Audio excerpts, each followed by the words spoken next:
Биздин Кыргызстан ушундан жакшыраак болобуз. Ага мен толук ишенем. Анткени бизде булардан ашыгыраак нерсе, бизде ыйман деген нерсе бар. Биз дин менен кетип атабыз. Биздин коом камера койбой туруп, ушулардан адилеттүүрөөк болобуз, ушулардан тазараак болобуз. Буларда жанагыда Америкада буларда майда коррупция жок, бирок чоң коррупция бар экенин билип атпайбызбы? Бизде чоңуда кичинеси жок болот иншалла.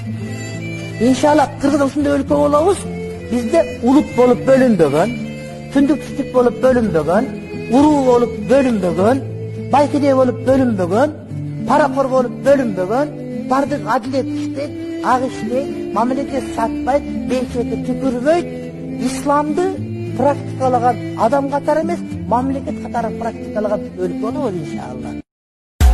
Еду в Таджикистан, Кыргызстан, Узбекистан, привет, Казахстан.